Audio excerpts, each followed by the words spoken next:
ქართული მიწა-წყლის გაყიდვის წინააღმდეგ.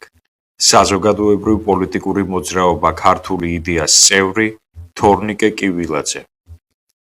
არსებობს ადამიანთა კატეგორია, რომელსაც საკუთარი მცდარი აზრი სცამს, შეუცდომელი არავინაა. მაგრამ არიან ისეთი ვერაგი არსებები, რომლებიც შეგნებულად, გაცნობიერებულად სახავენ სიყალბეს სიმართლედ. საკუთარი მერკანტილური ინტერესების გამო მაშასადამი ანგარებით მზად არიან ყველაზე ძვირფასი ფასეულობები გაყიდონ, მათ შორისაა პირადი ღირსება, სამშობლოსა და სხვათა ოჯახების მომავალი. საქართველოს ისტორია სავსეა ქართველი ხალხის, სრულიად ერისა და ბერის სისხლით, ოფლით, ცრემლითა და მელნით. ჩვენ ხშირად უმძიმეს გარემოებათა გამო ერთი შეხედვით განწირულ ბრძოლებში გვიხდებოდა ჩაბმა, მაგრამ საბედნიეროდ ამ ომში გამარჯვებული მაინც ქართველი კაცი გამოდიოდა, რადგან ის აღებდა მარადისობის კარიბჭეს, რამე თუ შესაძლოა ხორციელად მომკვდარიყო, მაგრამ სულიერად აუცილებლად იმარჯვებდა და უერთდებოდა ზეციური საქართველოს მკვიდრთა არნახულად დიდ რიგს. გამარჯვებაცა და დამარცხებაც უფლის ხელთაა, გააჩნია ჩვენ რას დავიმსახურებთ. არ უნდა გვეშინოდეს მათი, ვისაც ჩვენი ხორცის მოკვდინება შეუძლია, არამედ ვუფრთხოდეთ მას, ვინც ჩვენი სულების მოკვლას გამალებით ცდილობს. დღეს სწორედ ამ სულის შაკვლას, განადგურებას ცდილობენ. ერთი ადამიანის სულის კი არა, ქართული ეროვნული სულის. ისევ საქართველოს მიწა-წყალს მიადგნენ და ეპოქებში გამოფრწმედილი ქართული ხმლით დაცულს ახალი ტიპის დამპყრობლებზე ხიდიან. თანამედროვე დამპყრობელი ცეცხლითა და מחვილით კი არა, დიდძალი ფულითა და ვერაგული ჩანაფიქრით მოდის. მას არ აინტერესებს ადგილობრივი მკვიდრი მოსახლეობის სატკივარი, მხოლოდ საკუთარ მოგებასა და საკუთარ თვისტომთა დღის წესრიგზე ზრუნავს.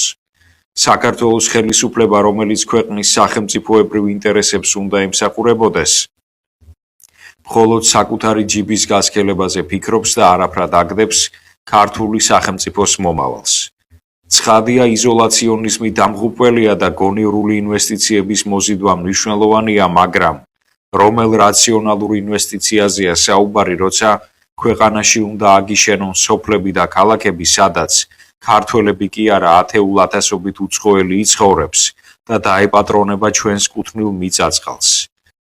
ინვესტიცია მხოლოდ მაშინაა გამართლებული, როცა საქმდება ადგილობრივი მოსახლე, ხელი ეწყობა ეროვნული ეკონომიკის გაძლიერებასა და მკვიდრი მოსახლეობის მოღონიერებას, გამრავლებასა და გამდიდრებას.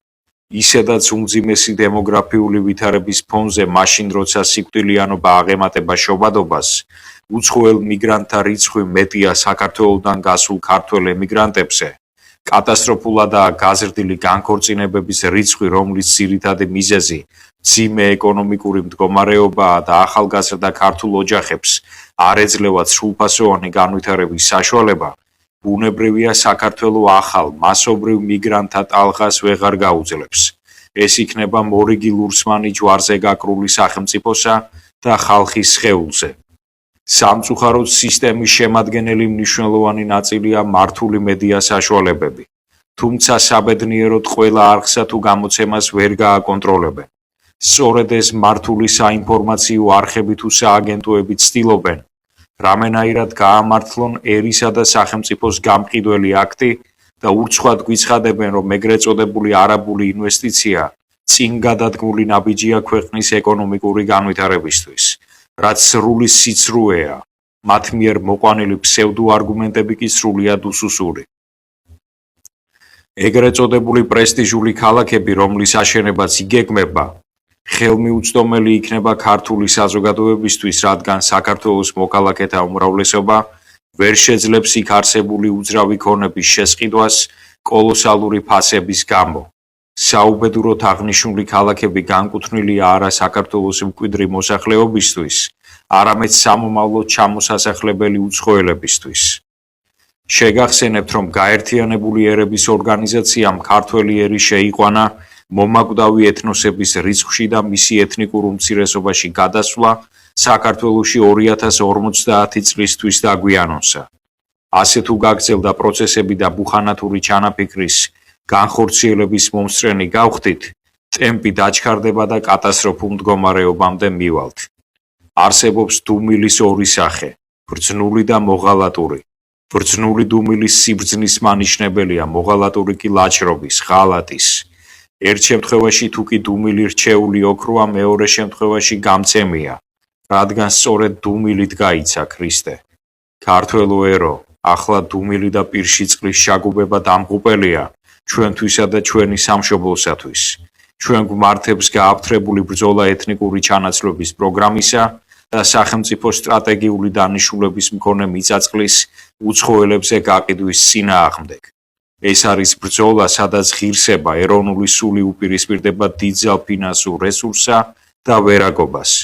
ვიმედოვნებ, რომ ქართველი ერის სწორ გზას აირჩევს, არ მოტყუდება და ახალ ეროვნულ განმათავისუფლებელ მოძრაობას დაიწყებს. ადამიანი ერი უფსკულამდე რომ მიიღო, ანუ ამისთვის სკრუპულოზურად გათვლილი სიცრუეა საჭირო. სხვა შემთხვევაში მუხანათურ ჩანაფიქს მტერი ვერ აღასრულებს. ერთი წვეთი შხამი ღვინით სავსე მთელ კასრს წამლავს. დიდი სიბრძნეა საჭირო სიყალბის გასაშიშვლებლად და უზარმაზარი გამბედაობა სიცრუის მქადაგებელთა წინააღმდეგ გასალაშქრებლად. ჩვენ უკვე მოგებულ ომში ვართ, რადგან ვემსახურებით ღმერთს, ეროვნულ ინტერესებს, სიმართლეს. და რა მნიშვნელობა აქვს ვინ არის ჩვენ წინააღმდეგ? მაშინ, როცა ჩვენთან არის ღმერთი. ღმერთმა დაგლოცოთ და გაგახაროთ. მაქსიმალურად გააზიარეთ ეს ვიდეო. მადლობა ყურადღებისთვის.